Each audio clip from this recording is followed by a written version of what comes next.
It was late, way past midnight. A school trip to the mountains had taken an unexpected turn when the bus broke down on a desolate road near the Colorado woods. With kids on board and night creeping in, the teachers decided it was best to stay the night at a nearby motel, an old wooden lodge surrounded by towering pine trees and dark hills.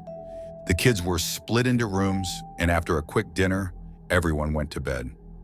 Liam was lucky. He shared a room with his two closest friends, Zach and Mason.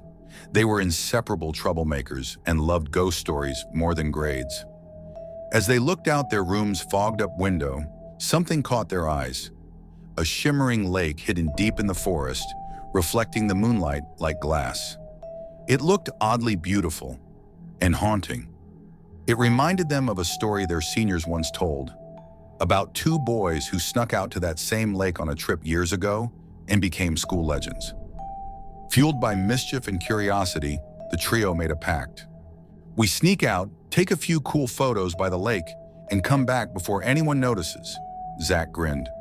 As the motel's night guard dozed off, they slipped out quietly, armed only with their phones and a flashlight. What looked like a short walk turned into a disorienting trek. The path twisted unnaturally. The deeper they went, the more the forest felt alive. Wind whispered their names. Branches snapped in the distance. A strange mist began to rise. Half an hour passed. Still no lake. They tried using Google Maps. No signal. No bars. Only darkness and the crunch of dead leaves under their shoes. "Let's head back," Liam muttered. The thrill was fading into unease. But before they could turn around, they realized something chilling. Mason was gone. He had been walking just ahead, and now nothing. Not a sound, not even footsteps.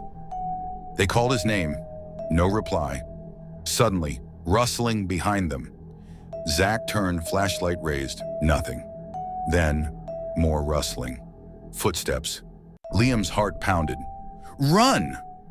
They sprinted toward where they thought the motel was, but every tree looked the same.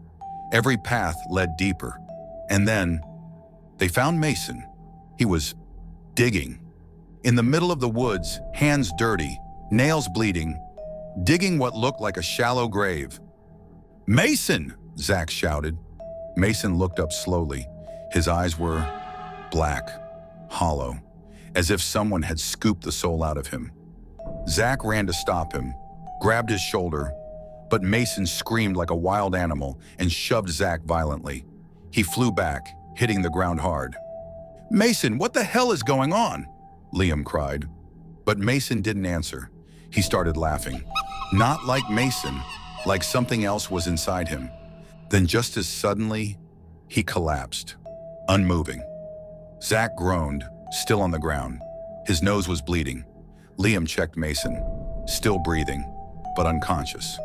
They tried to lift him, but the moment they touched him again, Mason woke up screaming, clawing at the dirt, mumbling something incoherent. "She's under the lake. She's still there." Liam and Zach froze. Then Mason's head jerked toward the forest and he whispered, "She's coming." And before they could process what he meant, the wind died. No sound. Then a low clicking noise, like long nails tapping against wood. From the bushes emerged a figure, a woman, old, skin pale as wax, hair long, white tangled, her eyes black pits, her jaw unhinged.